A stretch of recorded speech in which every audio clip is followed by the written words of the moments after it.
Dans le cadre de la célébration de la journée du travail, le personnel féminin de l'Institut supérieur technique de Lubumbashi, sous la supervision du directeur général, le professeur Janon Pagnampagna, a organisé une matinée scientifique dans la salle Moïse Nzangi du campus Istel. Une brillante matinée qui a été ouverte par le professeur Janon Pagnampagna dans un discours axé sur plusieurs points. Du 1er mai, journée commémorative de la fête du travail en République démocratique du Congo, notre beau pays. Nous invitons tout le monde au partage des expériences professionnelles pour atteindre l'optimisation et la maximisation des chances de réussir ensemble dans les domaines professionnels.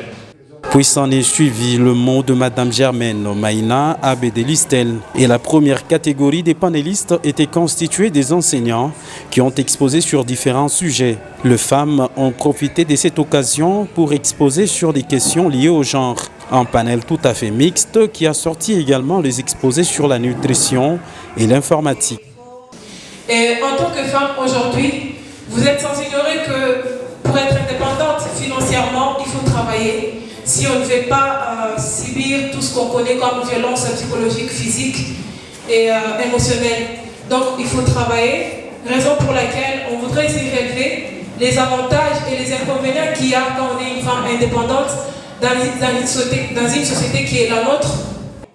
La deuxième catégorie des expositions était réservée aux étudiants qui se sont démarqués dans la recherche en ce qui concerne le domaine de sciences médicales suivant l'encadrement assuré par le professeur titulaire. Ces étudiants ont exposé sur le diabète, une maladie qui nécessite un suivi permanent par le professionnel de santé. Et en sciences informatiques, 3 étudiants ont mis en place une application pour contrôler de manière automatique le paiement des frais académiques.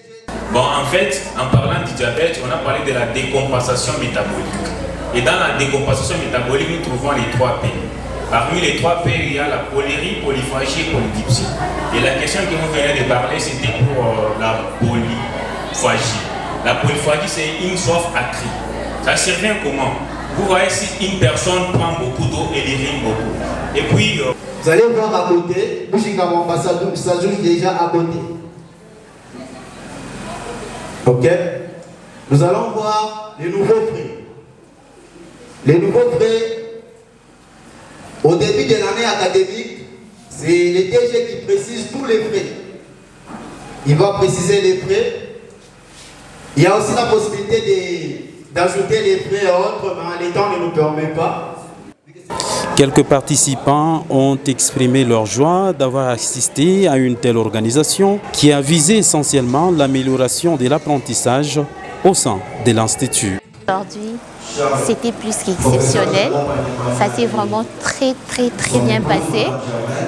Et tout cela grâce au DG premièrement. C'est tellement très important que tout le monde soit conscient de cette maladie et que les gens parviennent au moins à prendre soin d'eux-mêmes et aussi comment éviter certaines choses qui peuvent conduire à cette maladie. Ainsi, nous tenons vraiment à remercier aussi le DG qui est le directeur général de l'Institut technique de Lubumbashi, ainsi que le monsieur Janon Pagnampagna pour cette organisation qui a été pour nous aussi une opportunité de présenter de quoi nous étions à mesure de montrer. Merci. Notons par ailleurs qu'il y a eu également des expositions des différentes œuvres d'art réalisées par les étudiantes et étudiants inscrits en option mode esthétique et technique d'habillement.